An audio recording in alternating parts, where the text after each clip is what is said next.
Hello, everybody. How you doing? We're back again. Me and Dane, the Quirkster, Big D. Okay. Okay. Uh, Ready to boggle your brain with Dane's most recent findings, his discoveries into what exactly is going on in the brain of God. Apparently, he's just got a song repeating over and over again, like, when you wake up and it's like, oh, why am I singing the theme tune to Teletubbies for no reason? Yeah, pretty much. It is. It's like it's Mm. on repeat. I'm at the stage now where it's kind of like I could stop now because you've thought of there's not much left. So I think I've exhausted most of the numbers now. But it just comes back to Nice. a creator. But there has to be some sort of there's a blueprint. There's something, yeah, something out there, something bigger than us. So I think this is going to be good because I've taken a big break from the numbers. They got all consuming, and it was like, right, I need to just take a few weeks away. I think it's been about a month now since I've really looked into any number stuff. And Yeah. in the meantime, Dane's been like working away and rubbing his hands with glee at the stuff that he's been finding. So I saw a little teaser of what he's been doing on our Discord. If you want to join the Discord, there's a link at the bottom. But I'd love Dane to be able to bring me back into the world of strange numbers and harmonic frequencies and geometrical coincidences. So, Dane, what can you give us an overview about what this is about? Maybe in a paragraph, like what we're going to be looking at today. Yeah. I've been trying to think about sort of something simple in a paragraph, but it's sort of difficult. But yeah, it's biblical. It's all the numbers in the Bible and the 144s and all the stuff we know, the prophecy stuff, and it all comes together, all of it, and a metrology and biblical prophecy, and I wasn't looking for sort of any of it in particular. I was just looking at history and rock and architecture and the intervals because I thought, but that was it. But then it led to, sort of okay. Now I understand a bit more about Revelations and. Which wasn't the goal, but now it's pretty obvious. Yeah, it was similar for me. Right, right before I quit, I was looking at Revelations, and I was like, "There's a lot of it. A lot of that's drugs. A lot of it's just mysticism and local cosmology. The four horsemen are clearly the hoofed animals of the zodiac. One's got one sat on the back of Libra with a pair of scales. But there is definitely megalithic stuff in there as well, and lots of nods and winks. And I think the numbers are in there. Isn't 144 in there? Yeah. Yep. The 144,000. Yeah. In a number of times it's mentioned. But yeah, there's lots of even the 153 fish and just all those biblical numbers. And Yeah. I was just curious to see if and even the Greek myth and Hermes is the messenger or Mercury is the messenger. And I just kind of had those questions of why didn't they pick Venus? Why didn't they pick Mars? Why him? I always figured, and I'm sure you're going to tell us why, I always figured it was because when I looked at using Mercury as an astronomical unit, whether that would be its orbital calculations or many of its other factors, its distance from the sun as one astronomical unit, then things seem to start unlocking. And I'm assuming that's why you're getting a bit excited. Oh, good. Oh, it's good when you got friends like Dane and you can have a thought a year ago and then somebody else fulfills it for you. This is going to be great. Absolutely. Yep. Yeah, all of you guys have been awesome as well because another guy, Thread Gnosis, he asked me a question months ago and it just stuck with me and I don't know why. But he said, how come Mars, because we're in the presentation with you, he asked a question. He said, why does Mars, it's 20 times the 819, like he's got this long ass cycle compared to the rest. And he's sort of close to Mercury. The slowest ones obviously are Saturn and Jupiter. But Mercury had this funny count in the Mayan count. He was just curious about why it was sort of so long, I suppose. And I sort of thought that too. Like, Mars, why is he 20 times 819? And, sort of has the longest period. And I was wondering, what is this about? So I've found pretty much all of it. And, it is exciting. I mean, I get excited about numbers and numbers bore most people, but it just makes sense of the myths. I was just curious about why pick Mercury? Why is Saturn Kronos? Why is he the time guy? Why is he the messenger? Why is he And I just knew it was the most unbelievable logic that would be beyond anything that we could have even imagined. And it would be simple. It wouldn't be convoluted, and you need to be Einstein to work it out. Just the average Joe could work it out. I just sort of think that the universe is like that. It's if everything was wiped out and there was a cataclysm and there was not many left, we'd work it out again pretty quickly. Like, it's not nature is, I like the old simplicity. What is it? Complexity is just simplicity repeated a shitload of times. Simplex, I've heard said recently. I thought that was a good word. Yeah. Simplex, like complexity arising from simplicity. Yes, yeah. And when I've seen some really great geometry stuff, like some real masters, yeah, when they get to the end, it looks unbelievably complex, but yeah, it's just a lot of simplicity repeated. And, I tend to think it's like paper, rocks, and scissors. Different combinations of things, and suddenly, well, in a deck of tarot cards, those 78 cards, the actual, when they're randomized, there are more combinations of that deck of cards than there are atoms in the universe. It gets crazy quickly. Yeah. I didn't know that about the tarot cards just then. The 74, is it 78 or 74? 78, yeah. Oh, it's all calendrical. It's all these numbers again, but a bit more calendrical. I'll take you through it sometime. Yeah, it'd be awesome. Because I've even found stuff with the magic squares that I've never seen anywhere before. I thought we'd sort of exhausted everything on the magic squares. So many people have covered them, and but I found more, and I was like, holy shit, this is insane. So I sort of been thinking about how to start, and just sort of, so it's nice and easy to follow because it's just a numbers thing, and it does turn people off a bit, but I want to excite people about numbers because it connects you with God. And yeah, maybe there's a lot of ways to get back to the Father or the source, but this is a really good way because I can imagine our ancestors finding this stuff and then having a party, and then so let's fucking build something, and they just went to town across the whole planet and built these things that are just fucking obscene. They're so impossible. But I just think they found this stuff first and went, how do we leave this for our future generations? And they've done an insanely good job. So, yeah, if you want me to start a little bit with just what I was thinking of kicking off with, but yeah, that'd be lovely. There was some fingerprints of God, like there's the 137.5, there's the fine structure angle and constant, and we know lots about that. You can see heaps of videos on it, so we know about that one. We know that the physicists and all the math guys are like, wow, this is, without this number the universe doesn't exist, but with it, they don't understand how God pushed his pen with that one. So that's an interesting number. And I thought, okay, there's a few like that, like phi and pi, and that seem to be the growth rates. So I'm thinking, okay, I was really just, don't know why, but just into the spiral on the shell or the growth rate. And then when I saw Euler's number, yep, and sacred geometry decoded, we've talked about the 273 before, and how it's related to the human embryo growing for 9 months, 273 days roughly, and then it's the moon. It's 1,000 things. You watch his video, he goes over something like 50 or 60 different things that's related to in nature, and again to do with growth and growth rates, etc. So there's those. That's SGD.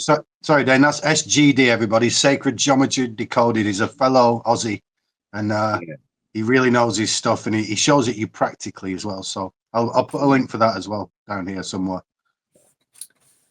So the 273 is like a fingerprint of God, and 137.5 or 137 is another fingerprint, if you put it that way. And so I wasn't even aware till like 2 weeks ago, which I put in the Discord the other day, and I was maybe expecting a bit more fanfare from it because it's just blown my mind. The golden, you would have seen the video maybe with David Sarita that I posted up there. So the golden rectangle, and you just go to the center. I just never seen that visual, and I thought, wow, it kind of just makes it all so much easier. But you start from the middle, and you fold in the corners of the golden rectangle, and you've got 51.84. Yeah. So when I saw that like that, I mean, I really kind of felt like a dummy. I just thought, I mean, it's as basic as it gets. So where did we get the Pythagorean music scale from? Fucking that. But, golden rectangle, fold in the corners, And 51.84. And then that's it. I mean, we were searching, looking. I mean, I was, through, and it was just right there. It was as simple as that. I think, no, what there's a genius in that simplicity, though, for them to go, what do we have around us that we can initiate this scale with? And, well, like you say, it just make a golden rectangle. That's not the most obvious thing ever. I mean, you've got to draw a cube first, draw a square, and then you link one corner to the center, and then you pull that compass down and make it longer. And there are steps. You've got to notice things, but it's the most simple geometry as you getting at. Yeah. It's really blown my mind because it is just so simple. But so yeah, we've got there's the scale. There's the Pythagorean scale. I mean, that's the note of A, 51.84. So straight away, I mean, everything then is just governed by natural laws. Throw a ball up, come down. It's this the 117 hertz in the King's chamber, the resonant frequency. It's just the law of that shape. If you build a golden rectangle or golden, what do you call it, a rectangular prism like the King's chamber, at those, at the ratio of 5, it has to resonate at 117. It can't. It wasn't tuned to 117, if you know what I mean. Like they didn't slip out a thing or put that in a little alcove in to change the note or the frequency. If you build a golden rectangle, that the frequency will be 117. It's just the law of that shape and that dimension. So then we know that the synodic period of Mercury is the 117. So it's really, I know it's going to, for me, it's clear, so I've got to be good now in the future going forward to be a good teacher, to make it really simple. So simple that everyone gets it. So now I've got to work on that. So, but it is really, really basic.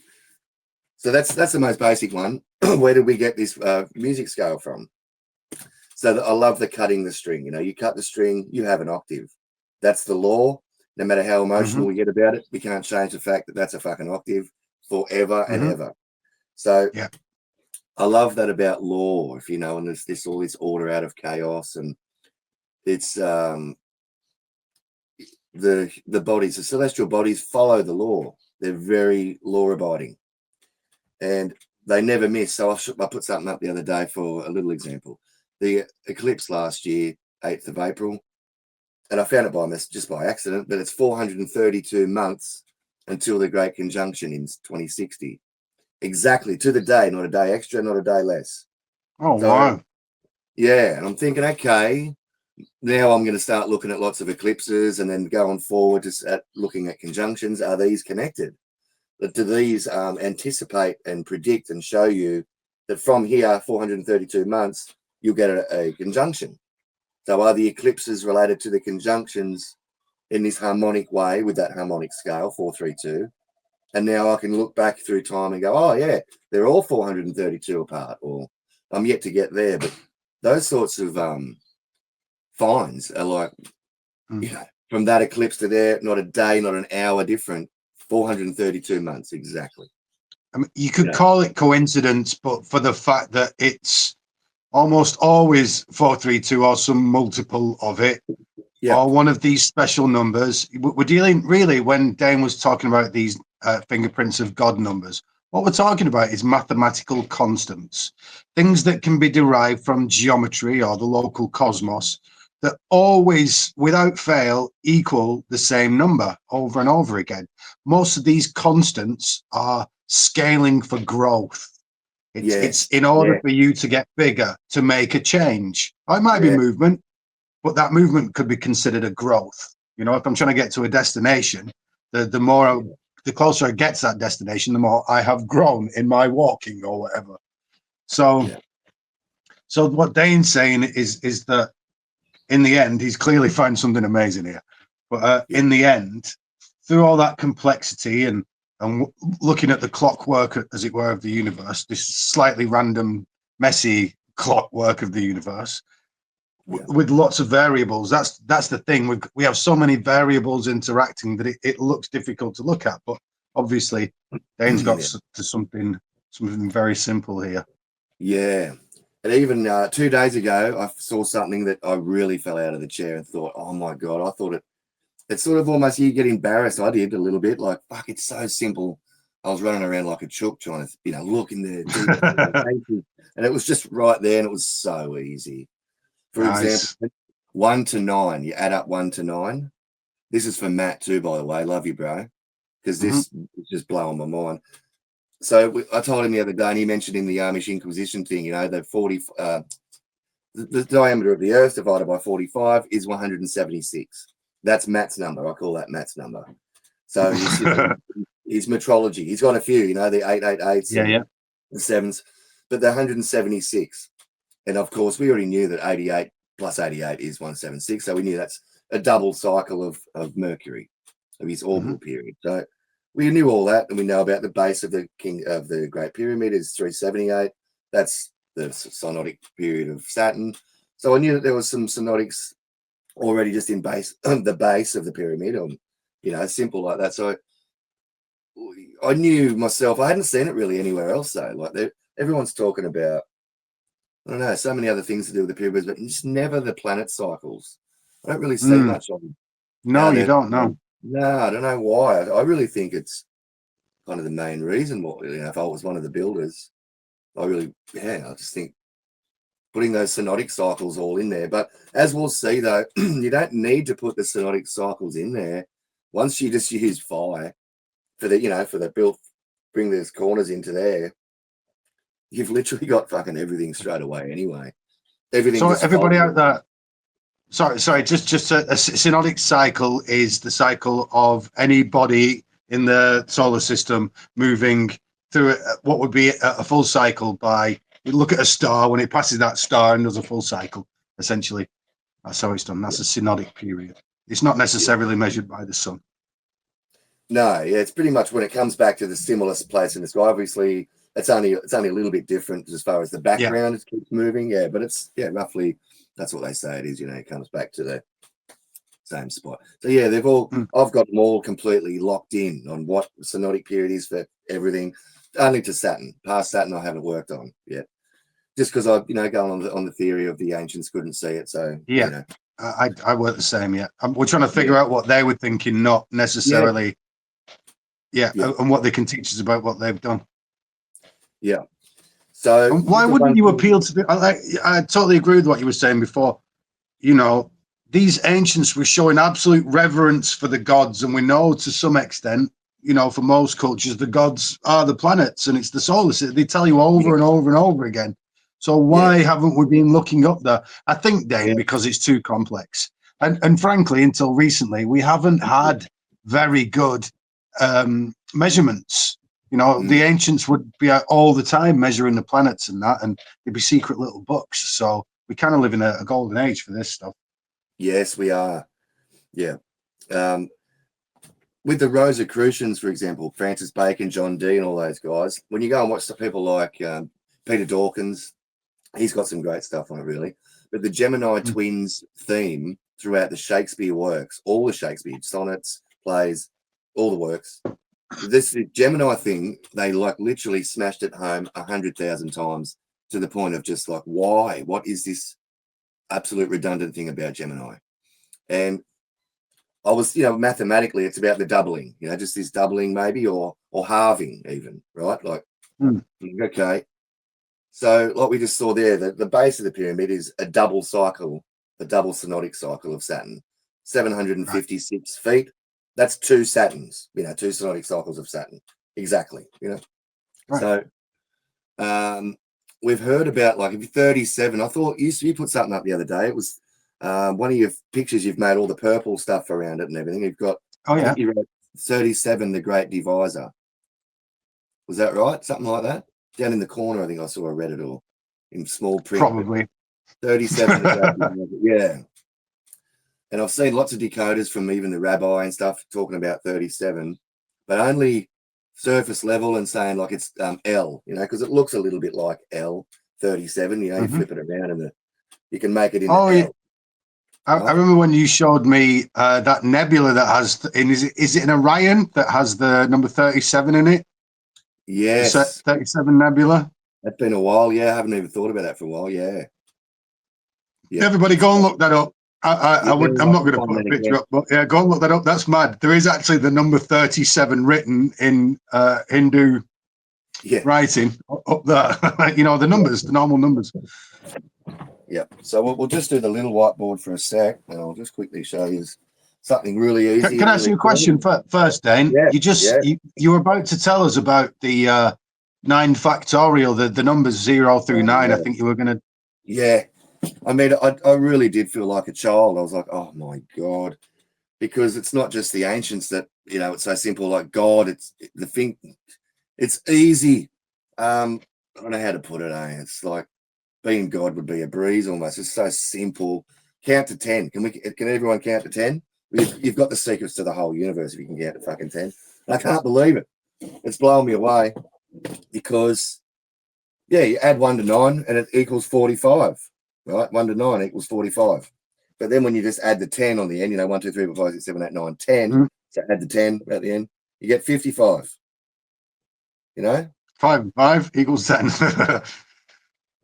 Well, so what happens here is I've literally decoded. There's so much, Ryan. It's really kind of overwhelming. And I'm going to get better at this, guys. So forgive me if I'm just, you know, scattered. But it's so easy. Matt's been going on about 176. We can't see. We can only see the top line. Yeah, we'll have to pick it right up.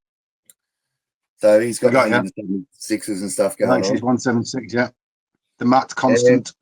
And then he's talked about the Tiwanaku gate with 3 rows of 16 of, you know, the little figures or whatever. Yeah, 3 rows of 16.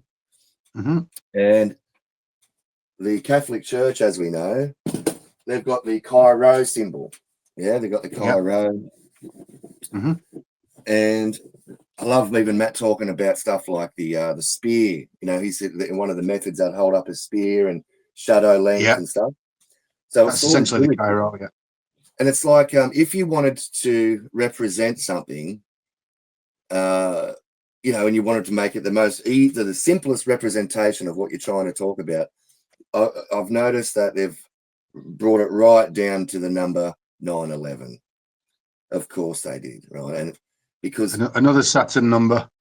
Yeah, well, we've got 144, and I'm all into the 144s, and I just keep finding, I don't know why, I've just on a mission to find 144s, and I don't really. It's like it's something the spirits put me up to it. And then Matt's been on this 176 thing, but so the difference between these is it's exactly the same as 528 over 432. You know, you divide them, and I've showed you in the other video with Ryan, is 1.2222. Wasn't that 47? Is this a 47 thing? 37, sorry.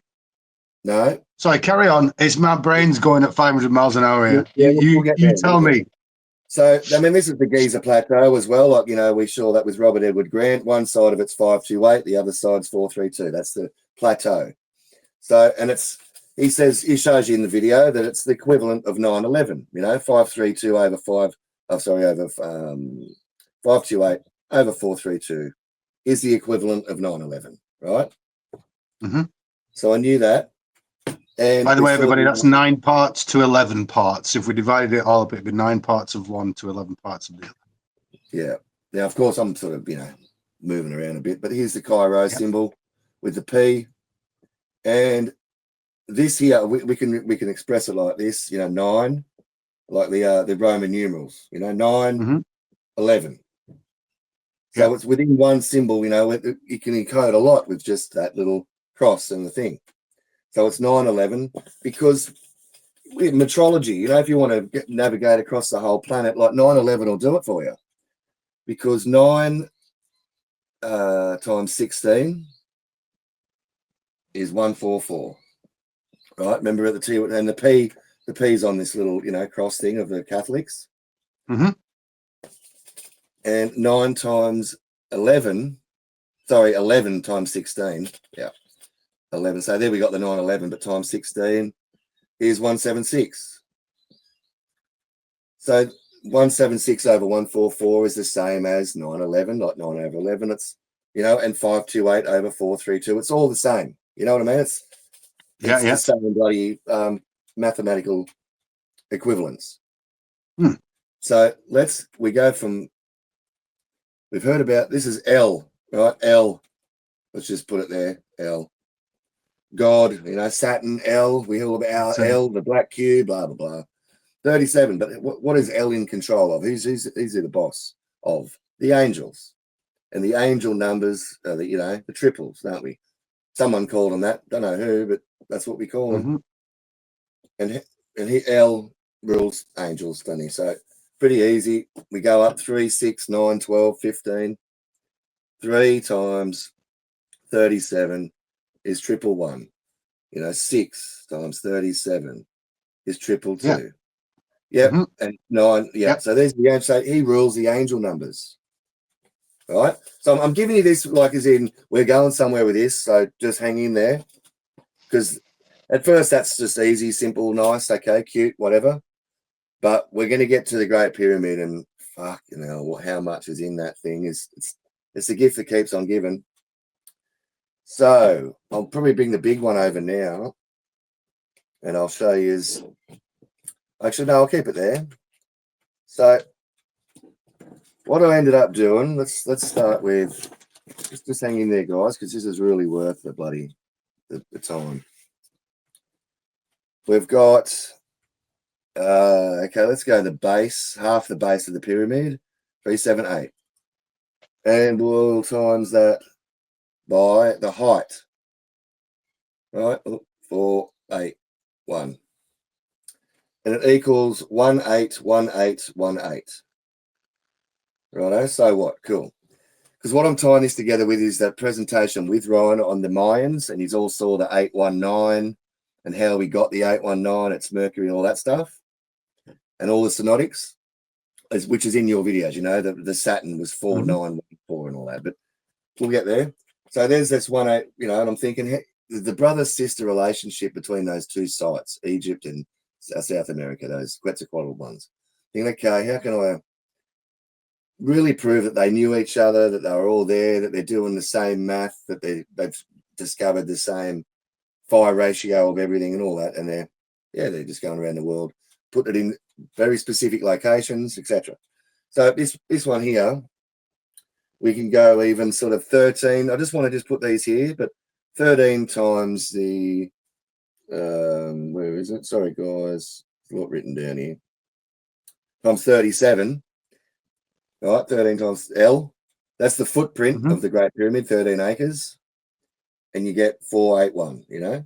So there's a lot of self-referencing going on, which I really like, you know, it sort of keeps confirming things. But so what I did with this 181, so 181818 is, because in Mexico, I thought this was more of a Mexican count, if you know what I mean, like the Aztec synodic periods of this 819, like they had their own system, you know.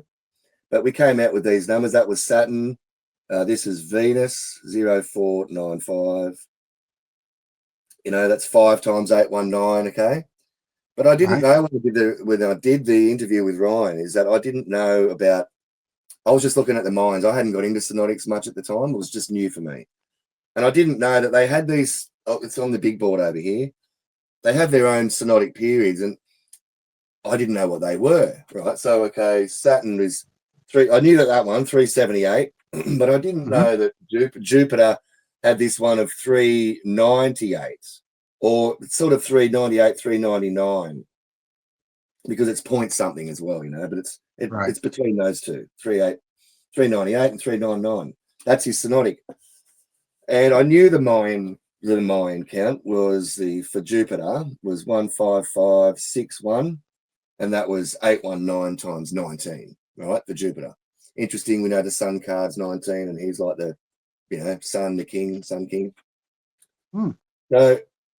I knew about this, but so I found out, you know, of course, simple Google search, I find out that he's got 398, and you divide that in there and you get it 39 times. So this is 39 times. And what was his count? 398, I think it was, or 99. You guys can check it. It's so yeah. And then we can go. You can use Mercury. So this is why we call him the messenger and stuff. No other planets do it. Only Mercury can do it. I've checked. No other planets' synodic periods weave into another one, but except for Mercury. He's 117, and then you just times that by 7 to get this 819 that they use, you know. But he's the only one that can, like, mathematically, with like a needle and thread, he like needle and threads between, and he mathematically is he's divisible. All the synodic periods are divisible by Mercury. But is this something you're going to show us? Yeah. Yep. Wicked. Yep. So I'll bring the big board over. Getting the big guns out now. Yeah. Yeah, I'll tell you if you can see it all right. But... So before we do this, Dane, let's just recap everybody, because I think it is a difficult thing to get our head around. Yeah. So Dane started off by saying there's all these constants. Yep. Then we've shown that, like, the deriving constants from different things in nature. Then we've said they're getting certain measurements from the planets. Then we said the way they're deriving these measurements is from the synodic periods. Yeah. Then Dane has shown that all those periods are multiples of certain numbers. And now we're going to have a look at the way that Mercury actually, I'm assuming that Mercury dictates, or dictates, that would be a silly thing to say, but as Dane just said, the numbers for Mercury interweave into all the other numbers, and is a good medium, a good means by which we can tell or predict all these other cycles. Would that be right, Dane? That's perfect, mate. Yeah, that's right. Yep. Great. And really, ultimately, it's just phi.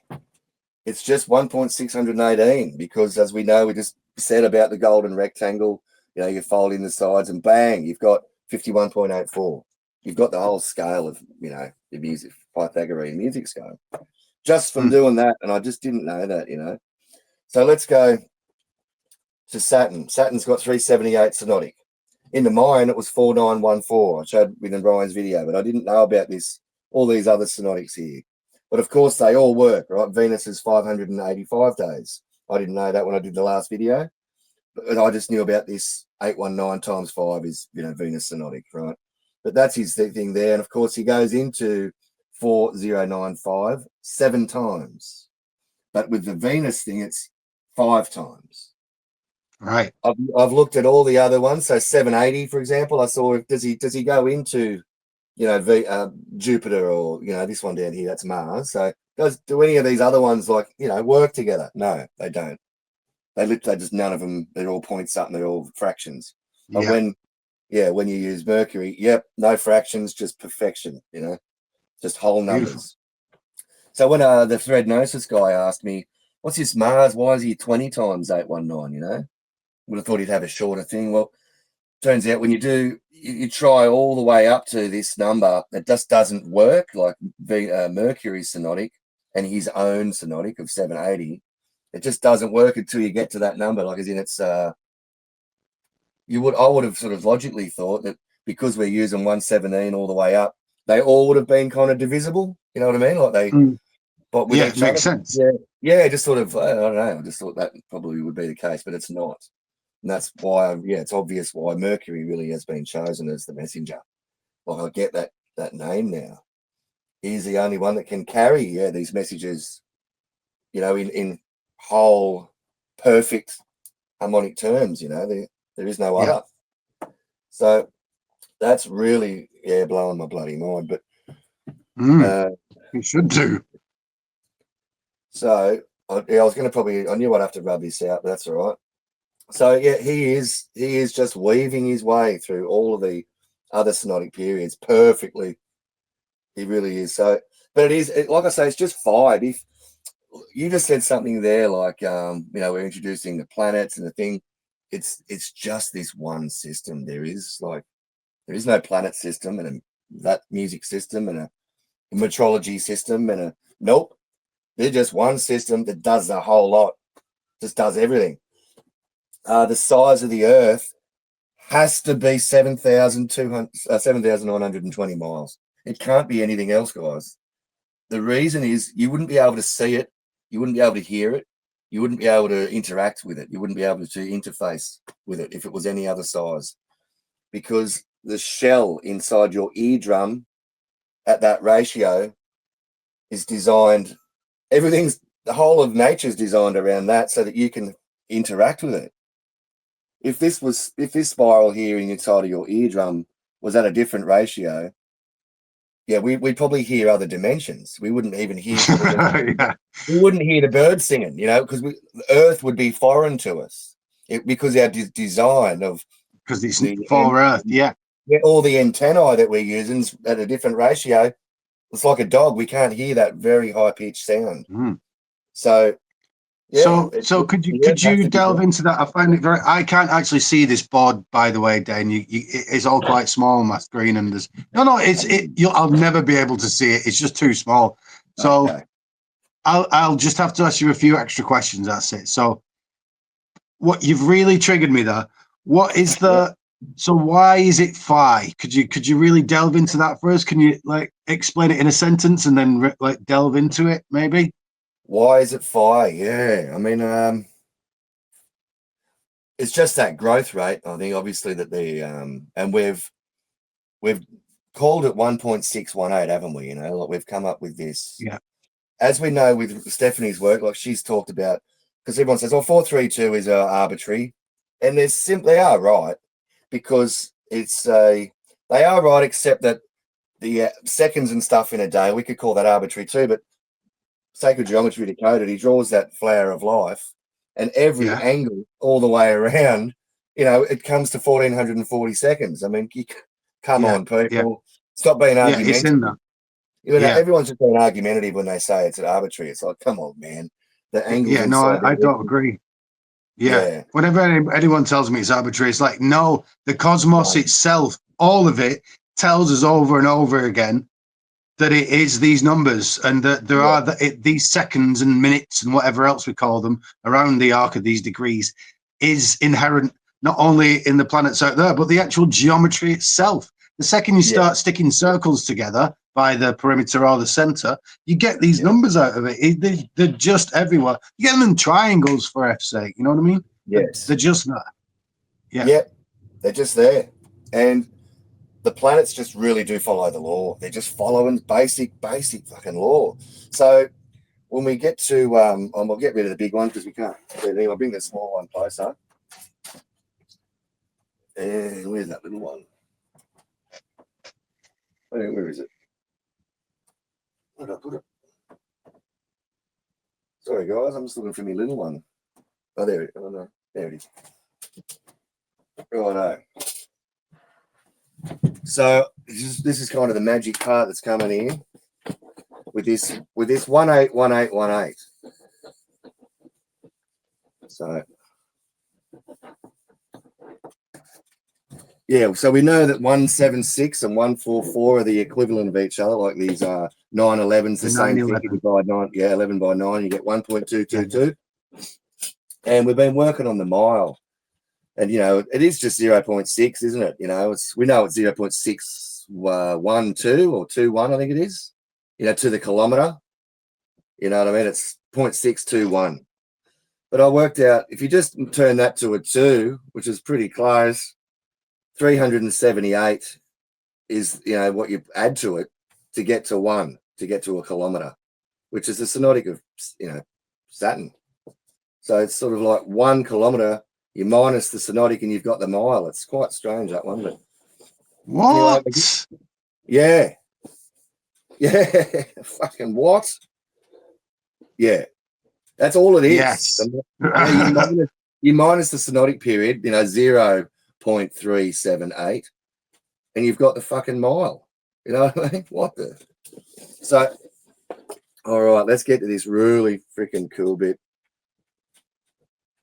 So 181818, and this was from say there's a few ways to get there. We can go. Could you hold this up a little? Sorry, Yeah. mate. Could you just hold it up a little more for me? Yeah. Thank you. 378 we know is half the base of the pyramid, right? But we times that by the height, 481, and we get this 1 8 1 8 1 8. There's a few ways to get this 1 8. So that's right. We took the Mayan synodic of Saturn 4914. That was 6 times 819, but that's Saturn. Mm-hmm. And we just times it by 37. And we also get this 1 8 1 8. Right. Cool. So half the base by the height, we get that. The synodic period of Saturn, which according to the Aztecs, times 37, you get the same. So there's a few ways, obviously, to get there. But what is just insane? Are you ready for this, crew? This is unbelievable. Okay, I'm going to put it up here big. 1 8 1 8 1 8. Let's start to do this. Let's divide it by the angels, divided by 222 equals the synodic period of Mercury, 819. Right, now ready? What? It just gets more insane. I can feel my brain cracking already. Yep. Let's divide this. You know, this is the half the base by the height. This 1 8 1 8 1 8, right? Of the pyramid. Yeah. Let's divide them by these angel numbers. Oh, hang on. We got the synodic period of Mercury. That's Mercury. Let's divide by 1 1 1. Holy shit! We got 1 6 3 8. That's the synodic period of Mars. Right? Is this Merc? Right. Let's divide it by 4 4 4. Let's divide it by 4 4 4. This 1 8 1 8 1 8. Right? 4 4 4. Oh shit! We get 4095. The exact Aztec count for Venus. Venus, yeah. What? Right. So basically, what you have done is, so everybody out there, the Christianity, when Christianity took over, they just changed the gods into angels. So really saying angel numbers is saying God numbers, which is really like saying planet numbers. What Dane's done is cracked the fucking code. Cracked the fucking code. You cracked the fucking code. Yeah, I mean, like, this is half the base by the height of the pyramid here, you know? 378 by 481. We get this. I didn't mean anything to me, you know. 1 8 1 8 1 8. Okay, it was a palindrome. Cool. Didn't mean anything. Yeah. Then I went, some night up late night, one night, you know, 2 2 2. I went fucking. Then it's 1 1 1.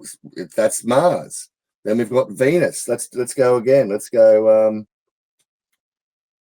It was a 4 4 4. Yeah, let's divide it by 7 7 7, and you get the two. You get the tilt. What's the tilt of the Earth? Mine isn't it 23.5 degrees. Yeah, 23.4. I've seen. Yeah, so we get that. Yeah. We don't divide it by 999, and you get half a year, 182. That's half of a year. Yeah. What was the other one? Yeah, and divide it by 666, and you get 273.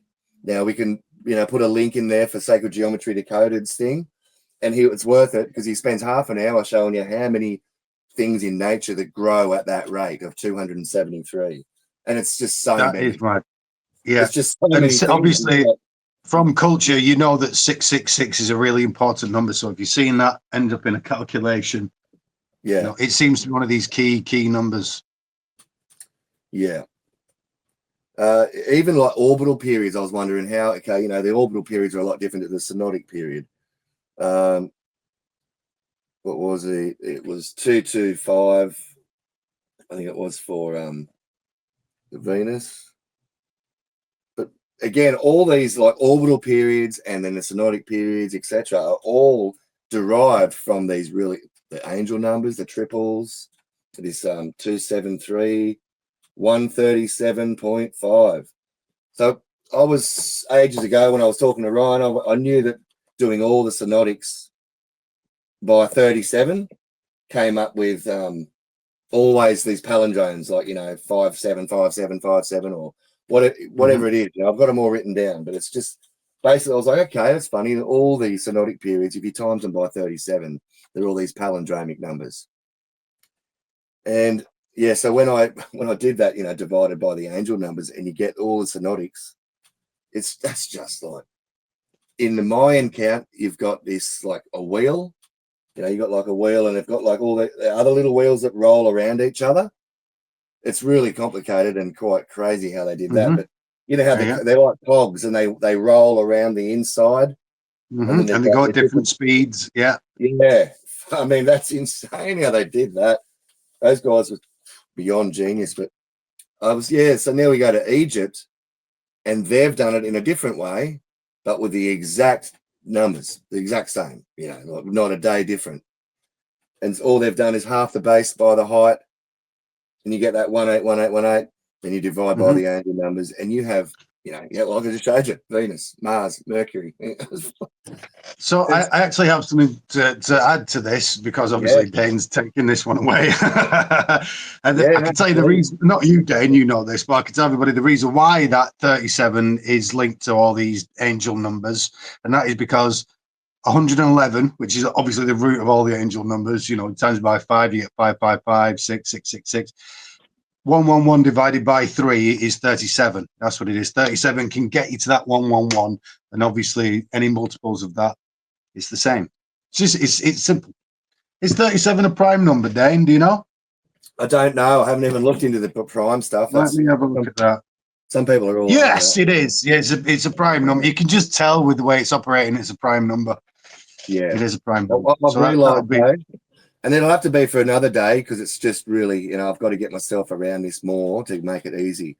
But 137. Well, mate, what I was going to suggest to you is, why don't we, over the next couple of weeks, have a few chats, and we'll see if between us we can write this down into a, systematize it, and by you explaining it to me, I can hopefully help you a little bit.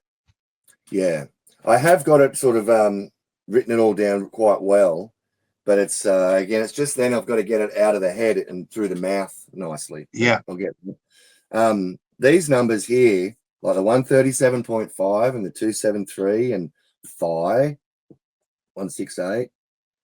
These are like the fingerprints of God. They all work together. These guys are buddies, and they are the growth rate for every single thing in existence. If you just use these guys, you will find all things that grow. Sorry, mate. Could you hold it up just a little bit, because it's your name's covering it. Yeah, we don't want to lose your numbers. We got 137.5, we got 27.3, and we got phi. These are really the fingerprints. Yeah.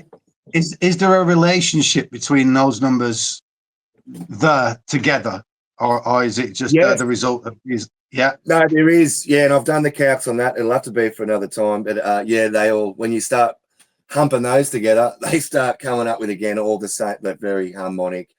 It comes back to the same. It's just like this returns back to, we're back here again. We're back again. It's insane. I think you've got to make a few of those cycles yourself. Go around that circle a few times before you realize that I'm going around in a circle here. You've got to see it from a few different perspectives, I think. Wow. They're showing us in so many different ways. In the Mayan, they've got the round calendar with all the little cogs, and then in Egypt, they've got by half the base by the height, and then divide by the angel numbers, and you get every synodic period. Now, that's ridiculous, It's so. Let's get back to the metrology sort of side of things, because it's. Yeah, the Earth, of course, sort of the Earth is that size. I showed you in the last one, the King's Chamber to the equator from Howard Crowhurst was that 3317760. Right, we saw that from Howard, and I showed that the D's, all the D's, right, the first D and the last D. You times them together, you get that. The second D and the second last D. You get it. It keeps. We know. Right? This is the musical note D, by the way, everybody. Yes, 576 hertz. Yeah, 9 hertz. I think the last one was 36864, and you just come down the list until you get to 576, and you times that by itself, and you get this. Right. Then I've shown it as well that this number times 137.5 is the size of the planet. Right? 97920. So 137.5 being related to the fine structure constant, which is the reason why electrons don't fly off from the proton nucleus at the center of an atom. It's mad. And also, it's also like, because it's the fine structure constant, but it's also the fine structure angle. And you'll see, I can't find it, but it was such a good one, where the leaves and everything spread out at that angle so they can all catch the sunlight. It's like it's the greatest sharing angle. So everyone gets the equal amount. Yeah. It's almost where the golden ratio allows growth because there's no interaction. That angle, that 137.5 angle, is more like the opposite, really. It's like, oh, let's all collaborate rather than let's all just do our own little thing. Yeah. So yes, that's, we know that the Mies, we talked about the Mies last time. It was like the Mies is the center, it's like the two bricks and the one on top, it's centered. Mies, Messiah, Mies. It's, the greatest, the Earth Mies is Giza. That's the center of the Earth mass, they say. Then, of course, the equator is the center of the Earth. It's the great Earth Mies. The D's, using this note of D, will give us that distance from King's Chamber to the equator. And then we use D plus times the fine structure constant. You get the whole diameter of Earth. So when I said before, the Earth has to be that size, otherwise, we can't interact with it. We are built to this ratio. Everything has to be built to that ratio, or we can't interact with it. We can't interface with it. Everything we can interface with is built at our ratio, or we aren't able to partake in the experience. Did you say that man is the measure of all things, and that if you took the largest scale of the universe and the smallest scale of the universe, we are the Mies, the mean, the medium of the universe? It's us in the middle. Yeah. That's all I've heard. That's all I've heard. Yeah, these ratios, because we said before, 432, it's arbitrary, Dane, doesn't matter. But you're right, it's just the intervals in between. Like I said, cut the string in half, it's an octave. Doesn't matter what note it's playing or how much you've tightened it up to whatever pitch. It doesn't matter. You cut it in half, it's still an octave. It doesn't matter. You double it. Yeah. Because you in half, you double the sound. Yeah, exactly. Yeah. So it's because the speed of it, that energy, has half the distance to go across. So it does it in double the time. It's simple maths. Simple maths. Yeah. And then when you get something's a little bit out of tune, you'll hear that oscillation. Whoa, whoa, whoa, whoa, whoa, whoa. It's that's because of our shell, that fire shell in our ear. In the ear, yeah. So it's like, the Earth can't be bigger than what it is. It has to be that, or the human being is useless on it. We wouldn't be able to function. It's just the mechanics of reality, and it is really simple and harmonic. Everybody out there, every time I speak to Dane, he becomes a little bit more mystical, a little bit more of a wizard. I think his beard's going as well, but he's like, you're becoming a bit of a wizard, mate. I mean, you're actually fulfilling it. It changes the way you think, doesn't it? Absolutely. Coming across all this stuff. It's beautiful. I'm a totally different person, that's for sure. Now I don't even talk to normal people at all anymore. It's, I've got nothing to talk to them about. What do you mean? I'm not normal. I wasn't really hanging out with people for years anyway, but now I'm even more weird. I think I saw a comment the other day on my channel. It must have been somebody local, somebody that must know me from around here, And you can always tell because they're always extremely nasty, They're like, all right. Oh yeah. That's been my life in Australia for 44 years. Especially meeting Flea and all that stuff too. It made it 10 times worse. 100 times. There was no love for being friends with him. So anyway, I just put up there something like, take your meds and whatever. You should have taken meds years ago. Whatever, I get it, because all these numbers and things it sounds out there, but it's just the way that the universe is structured and built. And it is a compliment because Archimedes and Plato and all these guys, they were obsessed with it. And I'm not, if I'm in, I don't know if I'm lumped in with them a little bit to at least trying to think about it or curious about it and working on it. Yeah. So I was speaking to my brother about all this stuff because whenever I even mention anything, I see him recoil a little bit. And I'm like, it's not like I'm into ghosts or something like that, Mark. And he said, it would be easy if you were into ghosts. I'm like, what do you think it is I'm doing? He's like, some occult stuff. I'm like, yeah, like Plato and Pythagoras, the flipping founders of our society. It's not like I've lost the plot or anything. I'm no more. I'm more. It's even things like your emotions and things like that. They calm down and like you don't get so pent up anymore. Just like you've just said, I don't give a crap what anybody else thinks now because I know myself. And is that not one of the most amazing gifts you could have to know, rely, understand, and accept yourself? Yeah. It's from numbers, everybody. That's just from looking at numbers. Yeah. And seeing how beautiful and interwoven the universe is. Yeah.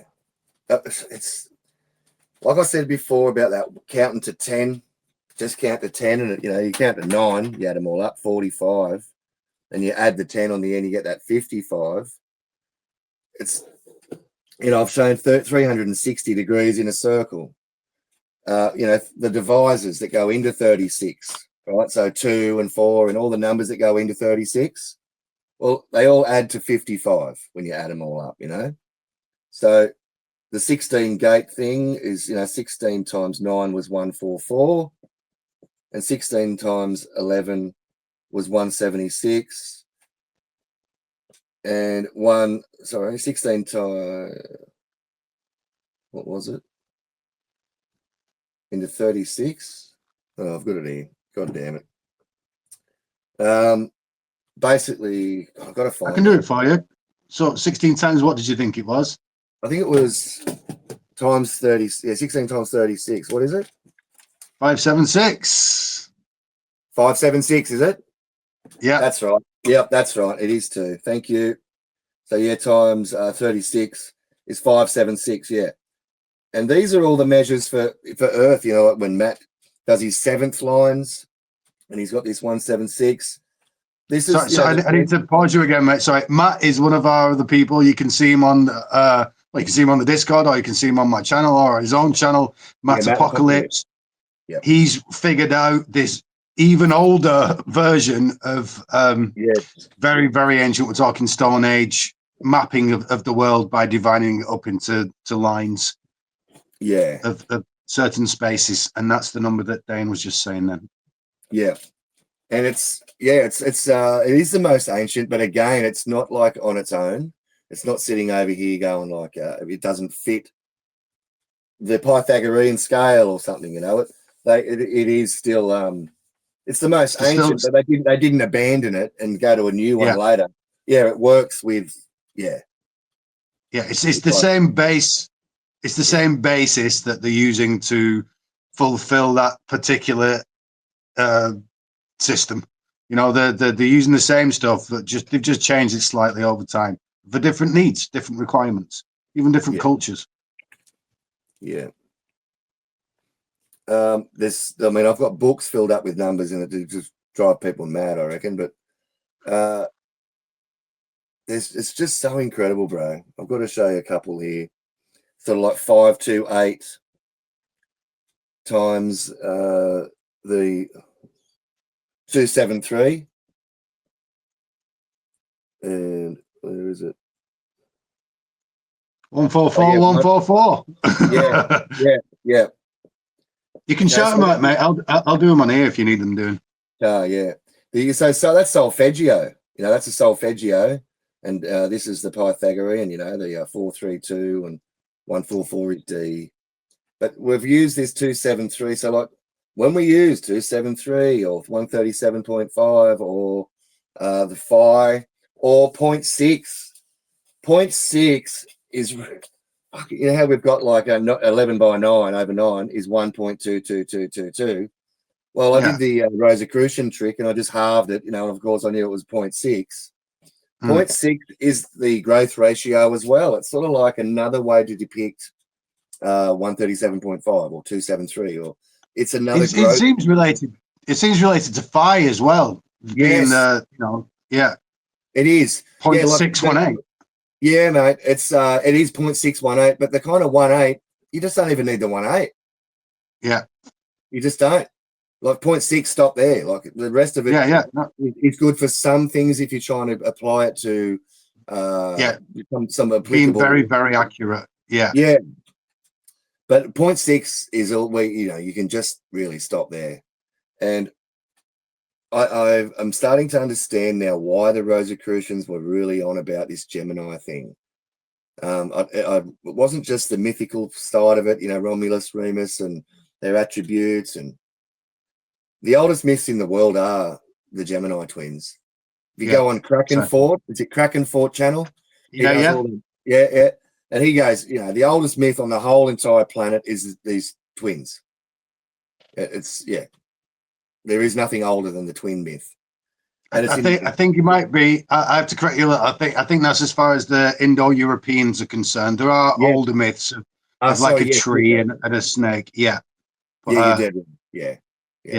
So what it is the in the age of Gemini, this is the. I mean, obviously it has other repercussions, but this stuff all comes from the age of Gemini. Those two twins slaughter a bull and make the world from it. Yeah. So what is it about them mathematically? Is it because there's a doubling principle and a tripling principle which imbues all these numbers? So is it the doubling principle that you think they're getting at? There is like this, and I'm starting to get it this week because I've got so much numbers written down because I'm just trying to compare against and see the little discrepancies and stuff. But I'm realizing that, sort of as I showed before, 3, 6, 9, 12, by what number we'll be using? 37, wasn't it? And you get all the triples. Yeah, that's right. Yeah, you get all the angel numbers. So yeah, but you go up by 3, 6, 9, 12, and it's all by 37.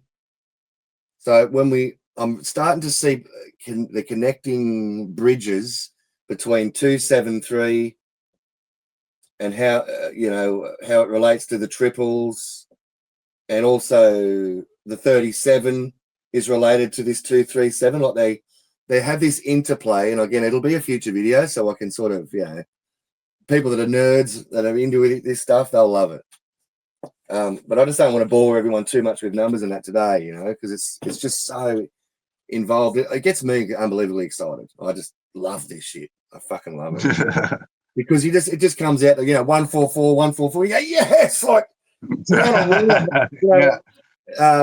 okay, here's the orbital period of which I didn't know till recently, but 4,333 days. So the orbital period of it's nearly 12 years, for Jupiter. Divide him by 37, by L, by God, and you get 117.108. You know what I mean? Like that's insane. We've got the orbital period divided by L, 37. We've got the synodic period of this keeps going. Like I do it with all of them, and if one day we can, I'm happy to. I'd love to, I love this, but all the other orbital periods, you do a similar thing with 37 or 237 or 273, and you get all these the other ones. You'll get Venus, or you'll get Mars, or you'll get they're all I think your work, Dane, I think everybody else in your circle, to be quite frank, I think the work that everybody's doing in our circle is actually very important. Matt's clearly recently done something amazing. Melissa's on the trail. You've clearly done something important. So I think making a little presentation for you at some point, I'll totally help you to do that. Let's, if you'll accept my help, I'll help you condense it down and we'll put it into a presentation so you can take it around with you, because teaching this stuff to people is, I think, it's important because you've cracked the code, mate. Yeah. Definitely, You know, mate. as far as I was concerned, everybody out there, as far as I was concerned, what Dane's currently doing was about to be the next stage in my work. That I'd seen this interrelation between, as I said, astronomical units and the periodic orbits of the planets, and the sizes as well. There's a square root of 2 thing going on with the size of the planets. That's right. But Dane's actually, you know, taken I think the biggest and most important step towards stealing my work off me. But no, he's cracked. He's clearly cracked the code. He's done it. And again, the 3 of us with Matt with his 176, like 176 over 144, you know, is the same as 528 over 432, or just the same as 911. It's 911 is the equivalent of all of those. You know, what Matt's found is its use. What you've found is its origin. Matt's looking at where it's being used. Yeah. You know what I mean? There's nobody like Matt's work as far as all the sites that are connected by these exact same measures and radians, and it's always, it follows this law, this system of law. But it's like even law to do with just numbers, how you were working on, say, the female, masculine, and feminine side of numbers, and numbers give you they self-reference, they give you the answer. Like I'm trying to put it in a succinct way. Reality is it's fractal. That there are certain nodal points on a fractal grid that will reproduce themselves depending on how you use them in juxtaposition with the other nodes on that fractal grid. Each one of these nodes is its own set of laws, but all the laws are interrelated. It seems to me that all those laws are interrelated to something to do with the ability for the medium itself, which is, we could call the ether or the 0-point field or the quantum field, call it what you like, but the speed at which matter is able to be reproduced. Matter is able to be intoned, matter and energy, material things. Energy is still somewhat material, intoned within that medium, and the sonics, as it were, the harmonies between those constants is what we see as our basically what your work is, what my work is, you know, and Matt's work being a more mundane version of that. You know what I mean? He's the biologist or chemist, we're the physicists, we're the astrophysicists, as it were, in that hierarchy of learning. It's for me in the last few days, it's become like sort of a little bit of a shrug the shoulder thing, almost like it's almost sad to finish the work. It's like, oh fuck, I'm sad. I hate to tell you this, mate, but I wanted to say this at the beginning, but you had such a chipper smile on your face. You're wrong. Scientists have said this since, you know, like I remember in the 1700s. I can't remember who it was, but it was a scientist went, "Oh, we're living in the golden age. We've discovered everything."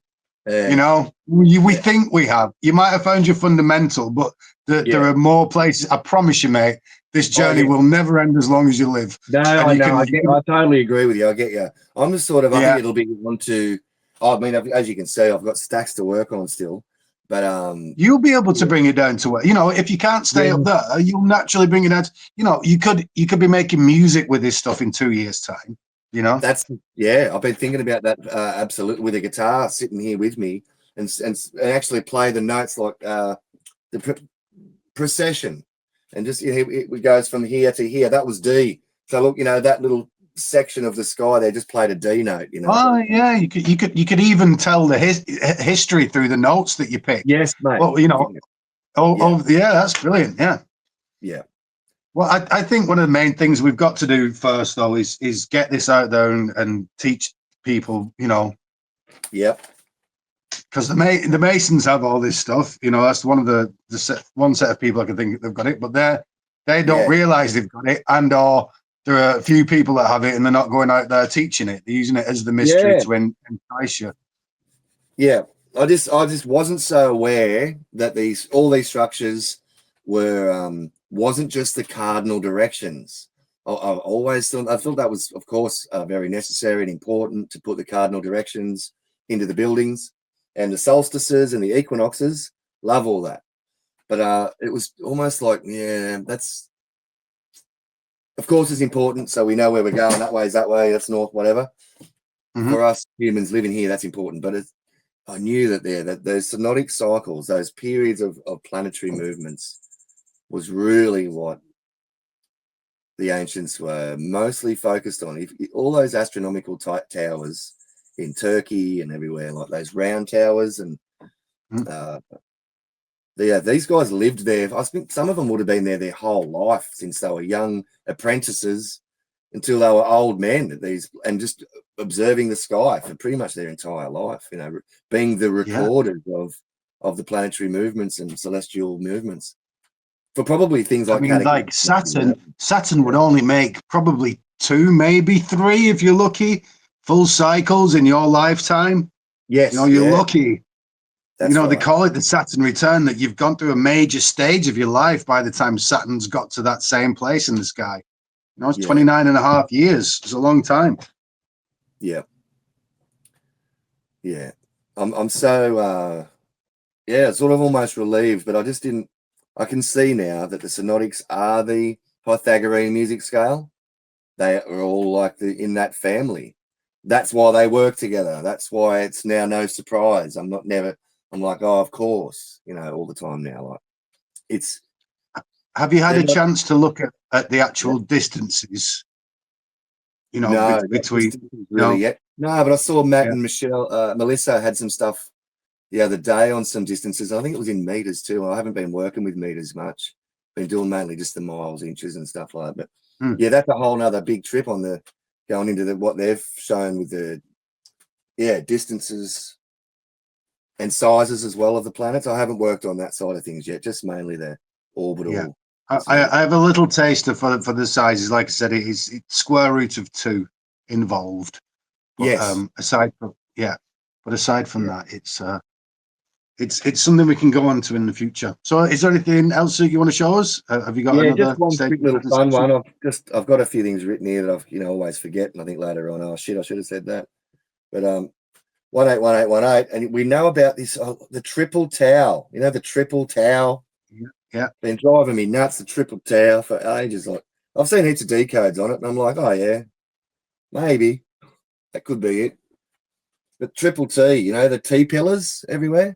When you go to like the tepes, you see these T pillars, and I think it was Peru as well. You see like the 3 of them together, you know, T. Yeah. Anyway, I realised, of course, you know, can we make that 222? Would that be fair? I don't know. It's got 1 line, 2 lines. 1 line, 2 lines. You can express it as 2.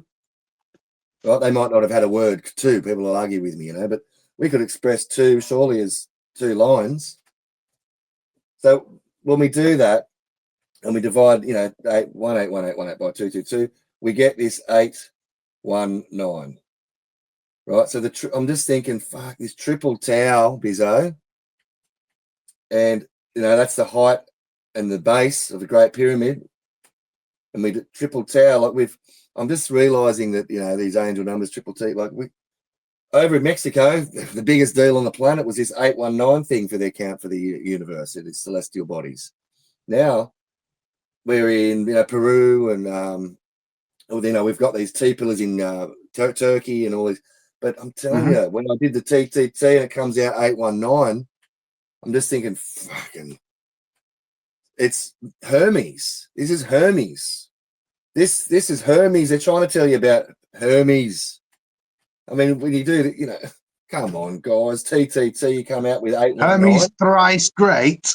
Yeah, exactly. So, well, sorry, just for me, because I've just lost track. Why is that? Why is 819 or whatever you wrote there?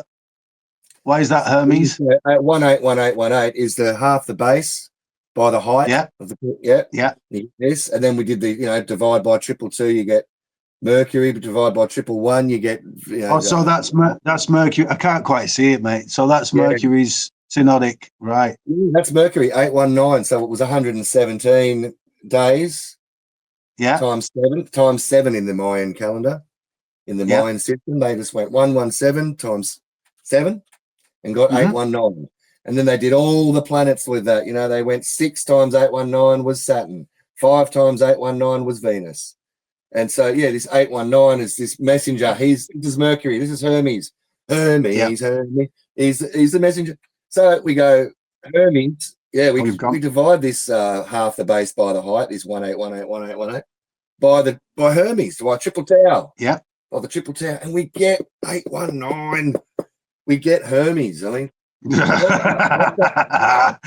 can you feel his excitement? Oh, God. Like now, makes him so happy. Right now, I know that they were all shagging as well. They were all shagging, having mad. Like they were going, let's go to Mexico to shag a few of those hotties from Mexico.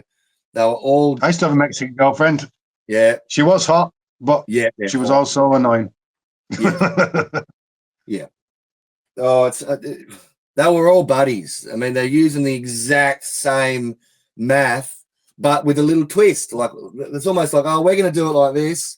They're like, yeah, no worries, we're going to do it like this. But it's the exact same result, same. Yeah. And then you went to India, and they were, we're going to do it like this. I reckon the Tower of Babel was and nothing to do with languages. Just, you know, they couldn't understand each other or something. No. Well, they were, I'm going this way to scoop out the rock in India. We're going to use one rock. We're going to scoop it out somehow and build, you know, the most intricate, ridiculous carving in one block. But over here, we're going to go and stack blocks. We're going to stack them up into a pyramid shape, and we're going to do it like this, and we're going to do it like this. But we're all going to give you the Triple Tau. All of us are going to give you 819. All of us are going to give you, you know, the synodics that we know of, you know, even in the modern, with our modern instruments. They gave it all to us in the ancient world. And they just all went, oh, maybe it was just kind of, you know, one was a hippie, one was a bit conservative, one was, you know, they just all had different Yeah, makes sense. But it's the same harmonic system. Yeah, you can't break it. And perhaps there was a little of like, you know, we're in this this coordinate, you know, referring to something like Matt's work. So we need to use this system because we're at this coordinate. Or it's just a thought. I'm not saying. No, you're right. No, you're dead right again, because he's talking about the zenith and where there's no shadow and different parts of the earth. Exactly. You know, it's a bit shorter. Obviously, the equator is like the largest diameter. You know, and they get smaller and smaller. So Melissa did a live stream today, and she was saying on it, they were talking about the Tower of Babylon, and everybody in the chat, and in fact Melissa herself, said that she believed that language that was, you know, dissipated at Babylon when the tower fell in the mystery, in the legend, that was mathematics. That is the one unifying language. Yeah. Fuck. Well, that's what I've been saying to my own little selfie, you know, in my shed in my car that I live in. And Melissa, you're a legend. That's exactly what I've been thinking for a while now. Yeah, and that tower itself would have been an astronomical observatory. Right, it's a circular tower that you can go and look at all the stars in all the directions. Yeah. I reckon. By the way, that's Melissa Campbell at Mercurial Pathways. She also does a lot of the megalithic stuff, though we have been turning her to the more esoteric, crazy stuff. And I've seen her changing. I said, you better be careful hanging about with us, like Melissa. You've gone from a serious, reputable scientist, you're turning into a wizard. Yeah, be careful. Be careful, mate. You'll find out the secrets of the universe by mistake. Yeah. I love that they were talking about that this morning. I've been really sort of on my own, haven't mentioned it just because it's just one of those inside thoughts, you know. But I just thought, I really think that's what it was. It was a mathematical language, just because their styles are so unique. You go to India, they've got that India style, you know. You go to Cambodia, they've got their unique styles. And I just kept thinking the Tower of Babel was, they all went, I'm going this way, we're doing this. They went, see us, right, I'll see you later. We're going this way, we're doing this. And the god that brought down that tower was El. That's the god at the time. That's El. He's 37. He's 37. And don't forget an L as well, everybody, is a measurement. Is the measure from your elbow to your wrist, or a cubit. Yeah. Near enough a cubit. Yeah.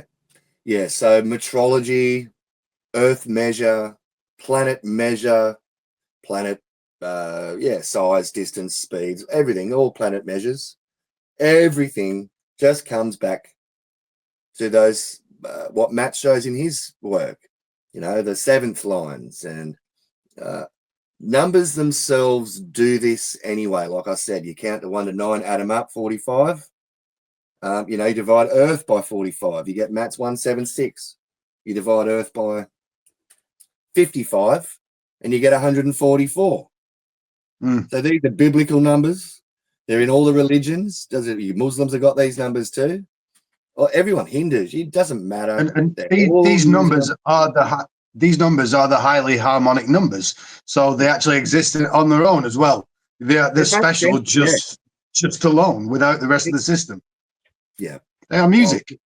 It makes so much sense that every single religion is based on this. I mean, I've got, like, it's not.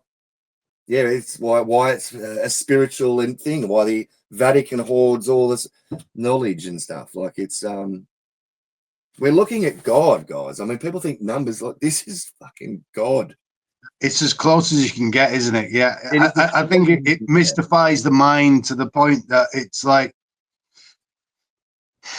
the first available thing that's sensible, as in that you can sense it, and indeed that you can make sense of it, emanating from that first principle. We can't, you know, before that we can't see, but after that, you know, we can see there are these certain principles, and if these things are governing mathematics and the size of the planets and the speed of things, and things like the speed of light's in there, and the fine structure constant, and Euler's number, and the phi ratio. These are the basis of the universe as we know it. So it's as close as we can get to a metaphysics. All we're doing is describing the side effects of the first cause of, you know, we're just sort of giving names to and labels and measurements and stuff to that first cause that we could never, like you say, we can't ever get back to there. But the side effect is, you know, that knuckle and that knuckle and that knuckle are all that ratio. That's the side effect of the first cause of, you know, we call it whatever we want, you know, but we're just it's almost like that there's a certain energy that strikes the medium that is the universe, and the ripples that ripple out from that strike, that first principle, is somehow the ratios and the numbers that govern those ripples are what we're seeing, and what we are making note of. Would that be fair? It doesn't get any simpler than a piece of string. My father and my family used to make sourdough bread for years and stuff. We settled at the markets and the shops around town and restaurants, and really popular. Even Parliament House was buying a shitload of it, and up in the Canberra markets. So, but what I'm getting to is that the people who come up to the old man and say, you know, how do you make this bread, Jock? There was all these other sourdough people. They weren't selling anything. Everyone wanted the old man's bread. And he said, water, flour, salt. He's the most basic human being on the planet, my dad. And I don't mean dumb. I just mean he's just simple. He's a man of little words. Flour, water, salt. That's all he'd say. Flour, water, salt. Flour, water, salt. You know, he's a bricklayer, stonemason, right? But he got into the bread later on. And he said it was the same. It's like laying bricks, mate. I mean, you know, mud, you know, it's a batch, make up a batch. So the string. So my thing of, you know, coming from the old man, it's a piece of string. Why'd they come up with? I laugh at the string theory now. I'm like, these cheeky fuckers. I know what they're on about now. They know it's a piece of string. The whole universe can be described with a piece of fucking string. And I'm not being weird. I'm not even being extreme. Nope. It literally, get a piece of string and you've figured out the whole universe. That's all there in a piece of string. It's been described like this since the times of Pythagoras, who drew what was called a monochord. He'd draw one string and show you the entire universe on one string. Yes. I only saw that maybe a couple of months ago, and I was like, oh, there it is. And he was on. You're not gonna. I'm gonna say, don't beat yourself up, because you've got to find it to realize what it was in the first place. This is one of the paradoxes of all this stuff. It's sometimes when you're close to getting an answer and then you see something like that, you go, oh, I get it. But most of the time, you've already discovered it, and then the universe will send me some confirmation. And that, oh, you got it right. I'm like, oh, I'm actually glad I worked it out myself, though, because that's the spiritual journey. Yeah, that's what's been happening, mate, for both of us. Obviously, for a while, like easy 12 months for me, where it's later on, and I go, oh yes, I didn't even like use their work to find. You know, I did this on my own, and then this legend genius from whatever period of time had already done it, had already worked that out, and I'd got it right. And I'm like, oh fucking yes. Yeah. You know, I'm not sort of just stabbing in the dark, and you know, it's there is this. Oh, you're not, mate. You're doing really good work. You are. Yeah. Like really good. I think again, I think this is important. So, have you got anything else that you want to show us? Oh, We could be here forever, bro. But yeah, we'll keep it for another time. We'll just keep them short, because otherwise, I just But yeah. there's one other thing, Ryan. I will just chuck one in because it's such a fun one. I think you might have seen it maybe on the Discord, but I just wanted for people to see on the YouTube is the magic squares. I won't go drawing and stuff, but the magic squares. Did you see this on the Discord? Fuck, it's unbelievable. I think it did actually. It's one of the few things I looked at because you know, like a magic square. Yeah. Okay, so I think there was 36 in the sun square, 36, numbers, options, numbers. There's 9 in the Saturn square. There's, so I went, I hope it's just here nice and close, but I just started adding up the Saturn squares and multipliers, and we got the distance from the King's chamber to the equator. Yeah. Mm-hmm. You know what I mean? Just using the Saturn squares. And I'm like, fuck, this is metrology again. These Saturn squares, all the planetary squares are literally to do as well with distance. Do you want me to? Yeah. Are you looking to write this on the board? Because I can just read you out the numbers if you want me to. Yeah, no, I'm just looking to see where I put. Is it the sun square you're after, where they all add up to 15? Yeah. So 36 times 9. So that would be the sun times Saturn times, I think, was it Venus? I mean, Mercury. I've got them. So on the magic, on the magic square of the sun, it's adding up to the base angel number, isn't it? Because each row is 111 on the magic square of the sun. That's right. Famously, all adding up to 666. So these are your angel numbers. Yeah, here it is. I found it. So Saturn's obviously got 9 squares. Jupiter's got 16 squares. So let's just go Saturn times Jupiter, because they're and we've all seen Jesus doing the 2 fingers, the sign of the cross thing, the 2 fingers. Just so people know, those 2 fingers are Saturn and Jupiter. That's what they are. The Catholic Church will tell you that's Saturn, Jupiter. All right, I didn't know about that one. I really do think that he was. Yeah. Do you know it's also? Yeah. Do you know it's 666 as well? Because it's like 2, 4, 6. That's how the Babylonians counted, and then you got it times 3, 1, 2, 3. So it's 666. Well, that makes sense. Yeah, it's the size of it's the moon, isn't it? Yeah. But I just could not believe. So we go 9 times 16 is 144. No worries. So that's Saturn times Jupiter. But then we times the sun. We chuck the sun in there. So we go 9 times 16 times 36. And we get the slope angle of the Great Pyramid, 51.84. Then we go, I think we chuck in Mercury. So we go Saturn, Jupiter, Mercury, and the sun. So 36, 16, 9, and 64. Mercury's 64. And you get 331770. That's the distance. So you're just simply adding together the total number of squares in each square. Yeah. Yep. 30, Okay. Yeah, I know. Because what the fuck? So at first, the first one I got was the slope angle 51.84, and I'm like, shit, that's just Sun and Jupiter. Saturn, Jupiter, Sun. Yeah, Saturn, Jupiter, Sun is a 51.84. Then we just whack on Mercury. This 36 is the Sun square, 16 is Jupiter square, 9's the Saturn square, and 64 is the Mercury square. And Howard Crowhurst again, no bud, from the King's chamber to the equator. 331770. Just you. I mean, this is just I didn't know. Yeah, the planetary. That's really good, by the way, Dane. I really like that. I've never seen that before. I know you talked about it briefly, but like I said, I've been trying to stay away from the numbers, and I was using this interview as a gateway back in. Yeah. But flipping out, that's a really good find again. I know, that one's one of my favourites. I just couldn't believe that these squares. I thought, I kind of thought the squares might be arbitrary, I thought, I don't know, how did they come up with it? Why is Saturn square got 9 numbers? And there's one that I did find that makes lots of sense to me. Things have got to be really logical. I don't know. I just leave it alone.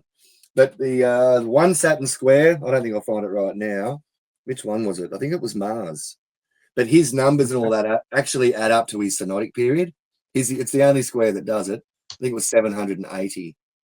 But I was like, oh, okay. That magic square does work for that planet in that way, in that sort of, I can see that's the synodic period of that planet. So that's cool. It was the only square that did it.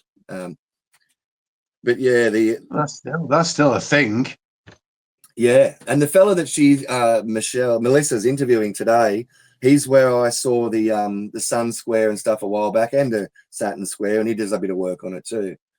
But yeah, I haven't seen this before like that. Just times those together, and you've got King's Chamber to the equator.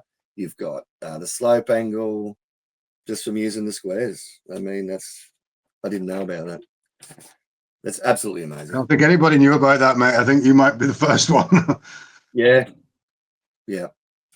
So we could go over heaps more, but they're 45, just for Matt, there's 7,920 miles, and we divided that by 45, and we got his 176.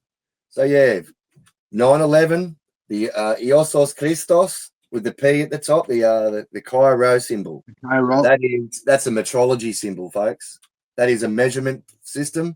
That is how you measure everything, universe and the planet, because that ratio of 9 to 11 and 11 to 9 is the same as the Solfeggio 528 to the Pythagorean 432. All you've done is just brought it right down from those big numbers down to the tiniest, smallest numbers you can use. You can't go smaller than that, like 4.5 to, whatever it is for 11, That's as low as you can get. It's the most simplest way to express that ratio, which is found, in all growth rates in the universe. 911 makes more sense. Are you there? Yeah. I'm just considering how to wrap this up and put it in a short paragraph or something, but I don't think I'm capable of doing it. Let's put it like this. Yeah. Dane has clearly been doing some fantastic work. He's clearly got the mind for this stuff. I think we can really, if you want the help, Dane, like I said before, I'll make the graphics for you and stuff like that. And we'll make it a good procedure. I think this needs to get out to the world. If anybody's watching and wants to talk to Dane about this stuff, come and find us on the Discord link at the bottom. You can find Dane on Saturn Rooster. Wait, what is that what it's called? Just Saturn Rooster? 81. Yep. 81. Okay, yeah. Or you can find me on my channel. Lots of good things coming up in the near future. Obviously, Dane's work's progressing. The last stage of my work, which has been writing this book, which I've taken a little break from because I need to be able to read it before I get it printed. But really looking forward to the book, though. So probably in a couple of months, look forward to some other collaborations with particularly these four people that we've mentioned: Melissa Campbell, Matt Apocalypse, Dane the Saturn Rooster Quirk, and me, Ryan Seven, because I have a little plan. I think I'm going to find a project for us all to collaborate on.